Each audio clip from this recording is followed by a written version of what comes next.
Welcome to Power to Prosper, the podcast that fuels your journey to wealth, wisdom, and unstoppable success. Each episode, we uncover the habits, mindset, and moves that turn prosperity into a lifestyle. Let's unlock your power to prosper. Well, hello, everybody, and welcome to the Power to Prosper podcast. We're so glad that you're with us today. We have something that's incredible that's going to change your life. I'm going to promise you that. In fact, if you have a piece of paper and pencil, write it down, that I'm going to change your life today, and I'm going to change it for the better. I don't want to make it, I don't want to change it for the... You're giving a lot of promises. Boy, I am. But I'm giving a lot of promises. So we want you to know that today we're going to be talking, in our first segment today, we're going to be talking about money.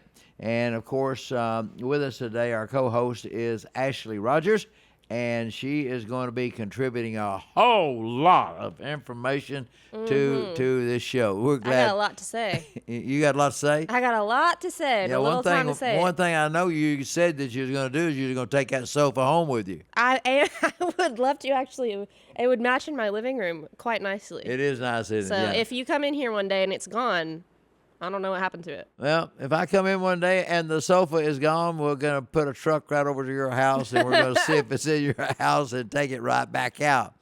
Hey, listen, again, thank you very much for being with us on this special edition of the podcast, the Power to Prosper podcast. We're going to be talking about, first segment, about money. Now, here's the problem. There's a lot of people that have been lied to about money, especially young people. And the young people that are old now were lied to back then, and now it's got them in a big mess. So our job is to get your butt out of this mess. And so it's important for you to understand that we're here to help you with this. Now, Ashley, I mean, you've heard this before, and you're young lady. You've heard this many times, I'm sure. How that when and even Keegan, you know Keegan, my grandson. My bestie. Keegan, huh? My bestie. I know when Keegan got out of school. I mean, he got one credit card, and then after he got at one credit card. He got another credit card. Credit cards. You know, I remember the first time I got a credit card, and it was completely against my own will. I was at a very popular retailer, of which I will not name drop, but initials VS. You're not going to give the name. No, I won't. Okay. People can figure it out. But I was in there, and I had just turned 18 years old, freshman in college, out shopping with my girlfriends, and I'm buying some things, and the girl said, "Oh, would you like to sign up for our rewards program and get like 20% off your purchase today?" And I said, "Oh, well, yeah, that sounds great. I mean, why not?" There was no mention of, it was a credit card or anything. I didn't know. I was only 18. And so I fill out all this stuff. Turns out I had a credit card, had no idea. And, I guess they were like billing me and stuff, and I didn't know about it. And I was like, what's happening? Like, it was so confusing to me. And I think a lot of young people get into that. It's like one of two. Either they get into the credit card situation and they're like, oh no, how did I get here and what do I do? Or they're terrified to get a credit card. So they never get one and they never use it. And they're so scared of going into any kind of debt because they're scared of what might happen. And credit cards can be a good thing if you use them correctly. Yeah. So, credit cards can be very good, and in some cases you almost have to have a credit card. Like you have to have a credit card to rent a car. You can't rent a car without a credit card. The problem that you have, like you said, is that they want to give you something to get you to sign up, and then everything goes on the credit card or on your charge card, and then the next month you get a bill in the mail that says, "Hey, Ashley, guess what? You owe $2,313 for clothes that you bought, but we gave you a 25% discount," or whatever it was. But here's 25% interest. Yeah. And you're like, huh? What? I'm like, I didn't even get the mail because I'm in college. I had other things to think about. I'm not checking my mail in the dorms. But anyway, yeah, the credit cards are crazy. And I don't know if you know this about me, but I worked as a mortgage loan officer for a few years. Oh, really? One of my, yeah, I've had so many random jobs throughout my life just trying them out. Anyway, it doesn't matter. But so I know a lot about credit because I had to help a lot of different clients with fixing their You credit. were in the credit card business. I wouldn't say that necessarily, but I was pretty well versed in credit overall and how to get people to help fix their credit. And so I got to see a lot of people's credit and see all these different credit cards and things that they had. And I got to educate people about credit, little things that people don't know. Like if you do have a credit card, it is best to keep your balance below 30% of what the overall limit on your credit card is. Because if it's over 30%, that actually negatively affects your credit score. If it's under 30%, it's a positive effect on your credit score or it's neutral. So things like that people just don't know because no one teaches them. That's the key point right there. And ladies and gentlemen, no, she's hit a key point right there. That's so important. When you go to college, when you're in high school, they don't teach any economics. They don't teach anything about credit cards. They don't even teach you how to balance your checkbook in school. Well, I don't think most people even know what a checkbook is. Well, back then, Anymore, yeah, but used to be that you'd have to balance your checkbook back 30, 40 years ago. You're able to see it and look at it and figure it out. Yeah. So you're exactly right. That's a very good point because I'll tell you the truth. If you would see what I see people every day that's calling me from pastors' children and saying, look, I got this credit card. Mom and daddy don't know about it, and I owe $13,000 or $3,000 or some number on the credit card. What can you do as representing my family to get me out of this mess? Well, the only way that you can get out of the mess, one, is stop charging the credit card. Cut it up. Cut it up. I have credit cards just so that I have accounts that are open for a long time because that's something else that positively affects your credit score is to have accounts open. And I don't even know where the card is. I cut it up and threw it away. I just have an open account. So a lot of people just get credit cards. Now, what is an open account? Explain to everybody what an open account is. So if you were to open any type of a credit account, so even when you buy your car, if you have a mortgage on a home, if you have a credit card, that is an open credit line. And so if you just keep it open, the longer that you have that credit line open, then it looks like you have more time that you've had credit and you've taking care of it essentially. So for your credit score, it looks better to have multiple lines of credit open for a long period of time. Even if you're not actively using them a lot, if you just kind of use it here and there and then pay it off. So I've got a credit card from college that I've had for 15 years, an open account. So on my credit score, that looks really, really good, but I don't know where that card is. Yeah. You don't use the card. I don't ever use it. You don't know where it's at. It's just still open. So what you have to do is you have to make sure, number one, is that if you're going to get a credit card, that you pay it off at the end of each month. Would you agree? Pay it off at the end of the month. Unless, here's my only unless it is within that first 12 to 18 months if you get a special credit card and it's there's no interest for 12 to 18 months because I have used those before in certain situations, which is really nice. Yeah. Where it's no interest. Okay, I can just make my Those payments. things can help. Those are nice in tight situations only.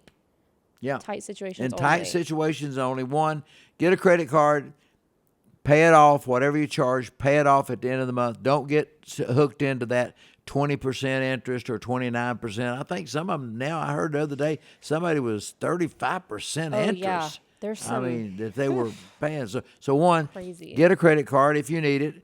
It will help you and use it, but pay it off at the end of the month. And number two, don't get a credit card to pay off another credit card.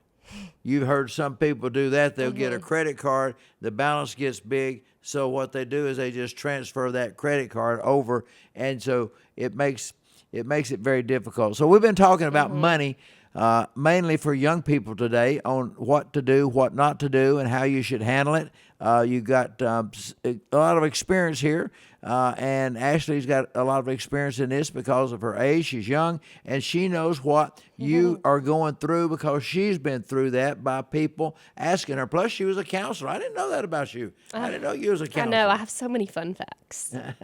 So many fun little things you don't know about me. It's just, whatever. Well, we're glad that you're with us. We're glad that you're with us today. Coming up on the next segment, we want to talk about the people that are buying cars. Okay. A lot of people are buying cars, and they see this nice car. I had this guy to happen to me the other day. The guy calls me on the phone and says, "Hey, I've got a chance to get this brand new car, and it's X number of dollars and so forth. Very expensive car." And he said it's only this much money, and they're going to finance it for 8 years. And the interest rate is 5.9% interest, and the payment is this, and so forth, and I'll have it paid off in so many years, And so they told him, they said, it will be paid off in this number of years, and if you keep it for the full time. Well, he decided that he was not going to keep this car for the full time, and he just asked him, said, well, what would be the payoff? And come to find out, the money that he had paid on that car, most of it was going toward interest and not the car payment. And so the next thing you know, he owes more on the car than the car is worth. And what we call that upside down in your car. In other words, you owe more. I'm sure you've heard of this. You owe more on the car than what the car is worth or what they'll give you for it. You're not going to win like that. It's not a winning game for you. So you need to be very careful with that. Have you had that experience with people? Yeah, I mean, I've definitely seen myself. No, definitely not. But yeah, I mean, I've definitely seen a lot of people in that situation that they get a fancy car, and what they don't understand, and as soon as you drive it off the lot, it's depreciating in value. That's a very good point. Probably as soon as the front tire touches the pavement outside the showroom, that's your car. You're losing money. You're losing money. It's the value of that car is going. Yeah, going down. So in purchasing a car, you have to look at all of the components that make up the purchase of that car. First of all, do you need that type of a car? Do you need a real expensive car? And if you do need a car that's like that, we believe in getting cars, automobiles, that's going to be good and hold up and so forth. But you have to be careful and watch those finance charges. By the way, have you seen what they add to all of these things? I mean, you've got a cleanup charge, you've got a closing charge, you've got all kind of these charges, a showroom charge. Crazy. You've got all of these charges that they add to it. And when you get ready to sign, you say, well, what is this? Well, that's part of this, and that's part of that. Now they've already got you hooked in, so excited to get the car. I want my car, I'm ready to drive my car to show my friends. And the next thing you know, you've got all these extra charges on there that drives that payment up another $20, $30, $40, $50 that you didn't even know about. Yep. I think something really important for people to know is that anyone in a sales industry, which we all know that people in car sales are in the sales industry, and the person you meet at the end, the finance manager who's going to go through all these things with you, all of these people are making commission, and, good for them. We're very happy for you if you do a good job at your job and you're making good commissions. Make money. We love that for you. We want you to make money. We understand that you need to make money. We get it. But there are a lot of people that get taken advantage of because they are buying things that they don't actually really need. And I think it is our job as consumers to educate ourselves. And that's the biggest problem, is that we're not teaching our younger generation that they do need to take the time, instead of scrolling on TikTok, watching a bunch of people who you don't know and you'll never meet dance around. You should be educating yourself on financial awareness with things like that. You want to buy a car? Go educate yourself first on all the different properties of things that like you'll need with financing it, and figure out what you need, what you don't need. So when you are in that room with that finance manager, you can say, no, that's actually something I don't need, or yes, that is something I need. You're not just sitting there like, oh, I guess. Okay, sure. Well, you said I need it. I guess you know what's best.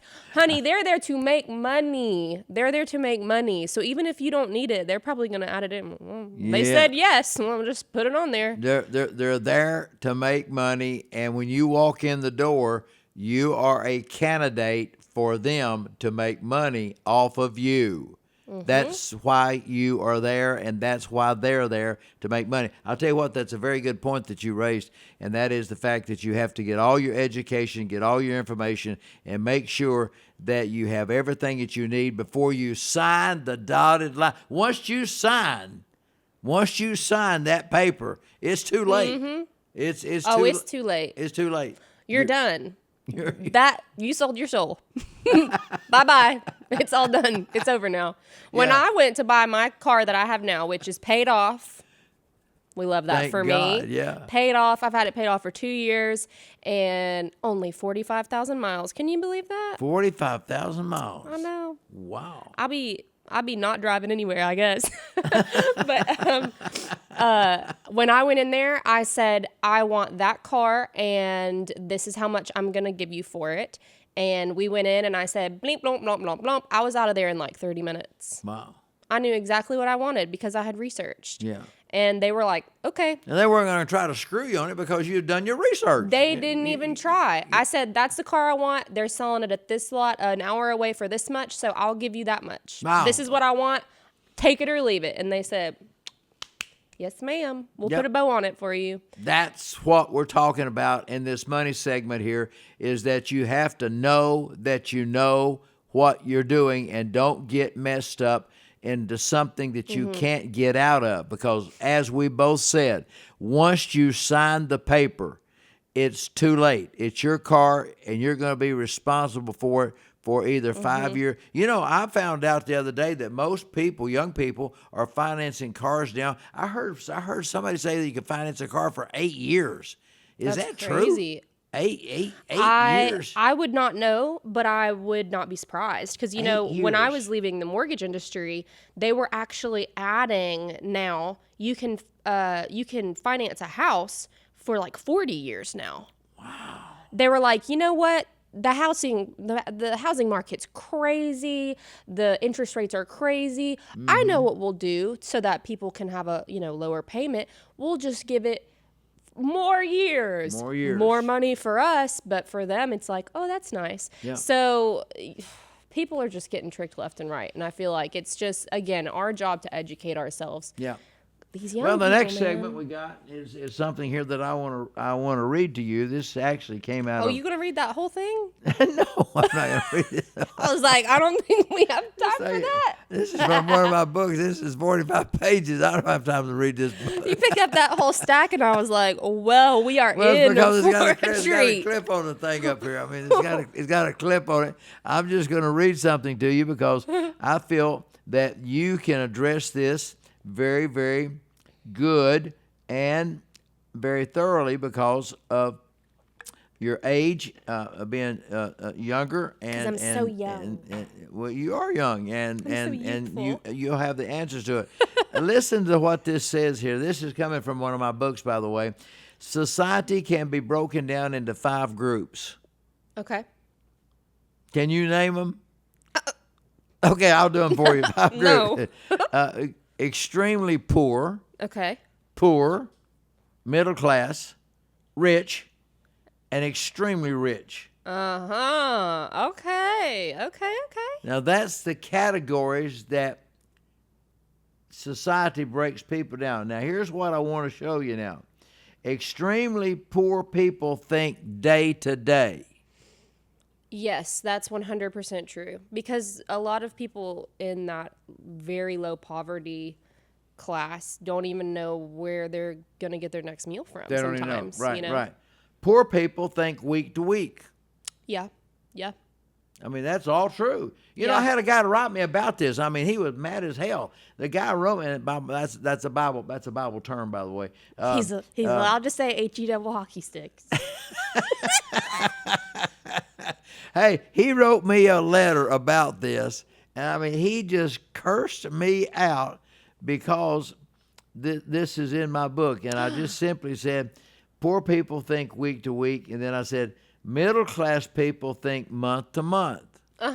Yeah, that's 100%. Because I hear so many people that I know that are like, they're living like paycheck to paycheck, essentially. Paycheck to paycheck. Yeah. And in fact, this is rich people think year to year. Okay. In other words, rich people think their finances and their plan is from year to year. But here's what's important. Extraordinarily rich people think decade to decade. So you have 5 different groups of people, and most people, as you said, what they're interested in is that big 45-inch TV at one of these companies where that they can go buy a TV on time, on credit, so that they can get ready for that big Super Bowl with Uber Eats and all the good things that's going to happen, and get ready because I've got a 45-inch, and now I guess it's probably 65-inch. I was going to say, I got an 85-inch, so I don't know what you're talking about. You have an 85-inch TV? Yeah, it's probably like that. I guess like close to that size. Is that bigger than this? No. It's probably about that size. Wow, I didn't know they made 85-inch TVs. I'm going to have to check into this and get me one. I don't have one. Mine's 45. You need to up your game. I need to up my game, right, yeah. Especially get ready game. for Uber Eats Super Bowl coming up. And all. It says that the people here, their primary goals is that they are to live because they want to survive. Poor people and very poor people care about one thing: survival. They want to survive no matter what. They want to make sure that they've got that It's human nature, you know? Yeah. It's human nature to think about that kind of stuff. Yeah. And then the primary goal for the middle class is comfort. Oh, yeah. They want the comfort. What? That's the big screen, wouldn't you say? The I'm going to treat myself mentality. That's very popular in my generation, and the younger generation is like I'm gonna. Well, I deserve this. I'm gonna treat myself, and it's like, okay, maybe once in a while, sure, but like when you're buying, $8 coffees every day to treat yourself, that's gonna add up, sis. Yeah. Well, if you're gonna do that, you should be able to pay for it. It's okay to do that. Yeah. But not to put it on a credit card at Best Buy or somewhere and have to pay right interest and charge. But here's what I want to get to real quick because we're running out of time. The primary goal for rich people and extraordinarily rich people, I'm talking about rich, the rich 1% people, yeah. Yeah, the 1% people, that's right, is one thing. You know what it is? Freedom. Rich people want freedom. Yeah. They don't really focus on a new car, a new TV. They don't focus on a new big house they can't afford and payments and things. They focus on one thing. If I can get rich, if I can do what I need to do, have a plan for a decade, 10 years, have a plan that can help me establish my financial plan, then I can be out of debt. I can be debt-free. They are in this for financial freedom. Yeah. They want to be free. Yeah. Freedom brings it. It's a completely different mindset for all those different classes that you're talking about, and I feel like a lot of people don't understand also just how powerful their mindset can be. Yeah. Because when you are just stuck in that day-to-day or week-to-week or month-to-month mindset, and you're just constantly thinking like, how am I going to live? How am I going to survive? Oh, I only have this much money. Like, you're not thinking long-term and you're not planning ahead, then you're going to be stuck in that cycle forever. I think that's great. It's kind of like the scenario that I did on another show about a year ago. I said, do y'all know what quicksand is? Yeah. And most people out there knew what quicksand was, but the young people really didn't know much about quicksand. They didn't know once you get into it that it's hard to get out of it. But once you get into quicksand and you start grabbing to get out of it, You start trying to grab this branch to get out, or grab this way, or grab this to try to get out of this quicksand. It's very difficult for you to get out of quicksand. In fact, most people go under. And when you go under, that means you go into bankruptcy, you go into financial failure, you go into all the things that's going to cause you difficulties. And I'll tell you right now, did you know, and we did this live on the Power to Prosper show, you and I did this, and that is the number one reason for divorce. We went through this thoroughly. The number one reason for divorce.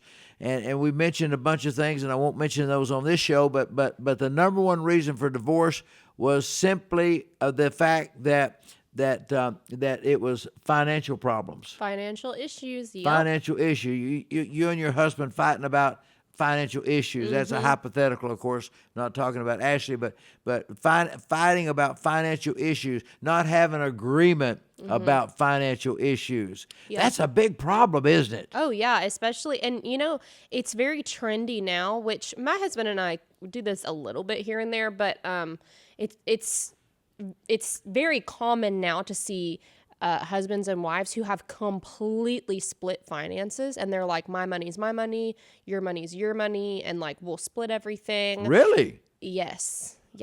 So you're saying now that a husband and wives, hypothetically, you have your own bank account, not saying that you do, but you have your own bank account, you have your own finances, and your husband has his own bank account and his finances. He buys what he wants, you buy what you want, and you're separate in your money. And then you split the common things, like splitting the mortgage, splitting like common. Groceries. That's very, very common. Wow, I did not know that. I don't know about you, but that's the first that I had heard. That now, I have heard that in church that the husband and wife split their giving, their tithes, their offerings. They split their giving because they don't want to have to keep up with what she gave on her tithe and he gave on his tithe. They keep it separate so that they can keep a record of that for the end of the year. But I did not know. It's amazing. I mean, it's just amazing to me. My mom and dad, they had one account. Yeah. Well, so that's how my parents are too. That's and they probably still got one account. Yeah. One account, and they just communicate with each other on things that need to be paid for, and they take care of it. But this is like a whole other topic. We could have a whole show on like, partners and their finances and how they handle them. Wow. I'll tell you what, times have changed, huh? They have, and they've changed rapidly, and they continue to change. So educate yourself. Educate yourself. That's the moral of the story for this whole show, is that finances and financial things change. It's a little bit complicated, but I know y'all are spending 5 to 6 hours a day on your phones, and half of that's scrolling on Instagram and TikTok. So why don't you spend a couple hours out of your time and educate yourself on some of this financial stuff? Buying a car, credit cards, how to buy a house, learning about, I don't know, what other kind of financial things? Well, there's so many. It's so many things. Taxes. But that was actually our last subject, and I'm glad you brought it up. With people spending that much time on TikTok, Facebook, Instagram, they spend all of their time. I had one man that told me that he spends 4, 5, 6, 7 hours a day on social media. Oh, that's very common. And what are you learning from it? You're learning something that somebody else told you, and you don't even know if it's true. Or you're not learning anything at all. You're just watching stupid stuff. Yeah. Like people that are all just like,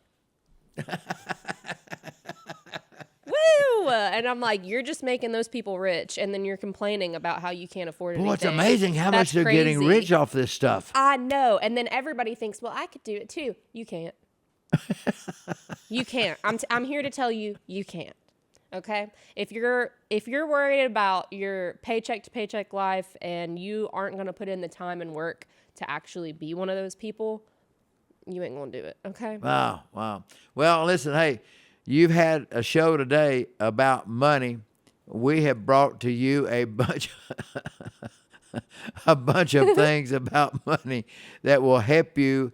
And if you will take it and learn from it, You have valuable information that you have received today that will keep your butt out of trouble. And that's what we're trying to do, is once you get in it, you can't get out of it. So Quicksand. Quicksand. You like that? I like the quicksand analogy. Quicksand. Hey, listen, thank you very much for being with us today on our podcast here. We're glad that you're with us here on the Power to Prosper podcast. Until next time, this is Ashley Rogers and Michael. Oops, I hit my mic. I'm still getting used and to this thing. We'll see you next hour. Next time. time, are you going to have something important? What? We'll see you next time, everybody. Thanks so much for tuning in to today's episode of the Power to Prosper podcast. Stay connected with us at VBN TV YouTube channel or on our 24/7 streaming network at vbntv.org. Thanks again for listening. Until next time, remember, you have the power to prosper.